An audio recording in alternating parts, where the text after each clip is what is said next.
From Stettin to Trieste in the Adriatic, an iron curtain has descended across the continent.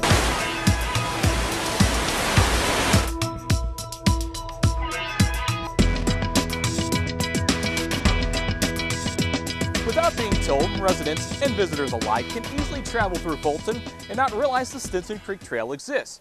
But after spending just a little time on the scenic pathway, you will want to return often to truly enjoy all of its splendors. The Stinson Creek Trail originally opened in 2000 and was a little more than 1 mile long. Following 4 expansions, the trail now measures nearly 5 miles in length. It runs through the heart of the city and it connects a lot of our city parks. If you go west from the covered bridge of Memorial Park, you go through Truman Lake Park and you end up at the city dog park. If you go east, it travels through Seaman Park and ends up at one of our larger parks, Veterans Park. Wherever a trail visitor begins their journey, and whether they prefer to walk, jog, or bike, they are guaranteed to see a variety of notable landscapes and landmarks. Beginning on the western edge of the trail, the first noticeable landmark is the old Chicago and Alton Railroad Bridge. It's unrecognizable now, but decades ago, a railroad line passed over the span and ended in Cedar City in South Callaway County and just across the Missouri River from Jefferson City.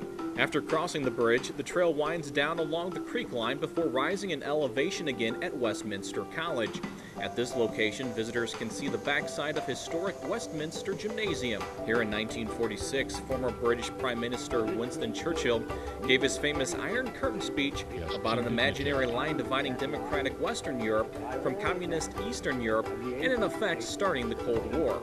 There was a lot of excitement. There was a lot of planning that went into the process because they had a parade, and the church ladies made sandwiches. They sold pennants, they sold pins, so there was a lot of excitement downtown. Of course, they did not have the idea of what an important speech it was going to be for Churchill. It turned out to be a much bigger event than everyone expected. Continuing about a mile down the path, Memorial Park will be in sight.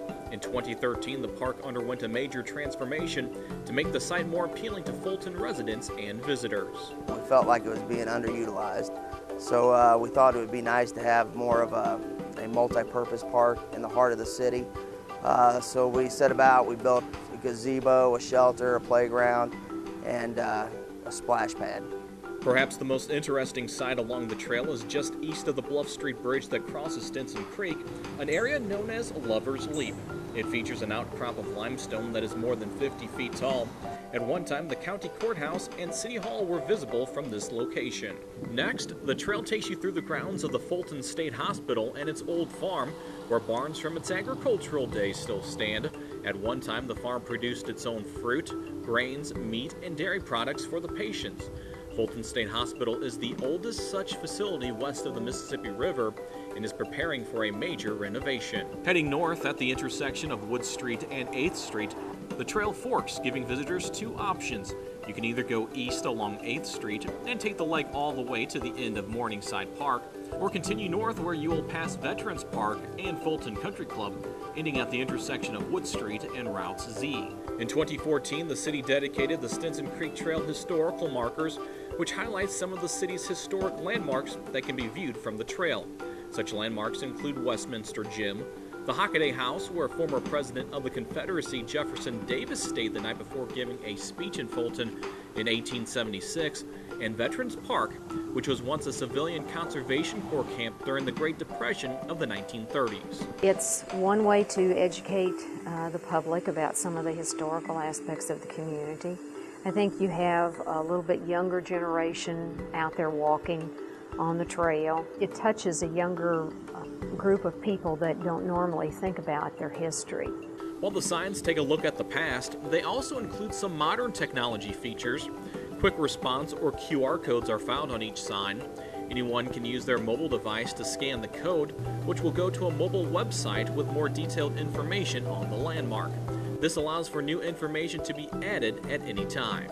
Besides general recreation use, the Stinson Creek Trail is also used by organizations for competitions such as 5K walk runs. I'd say there's probably 9 or 10 5Ks a year.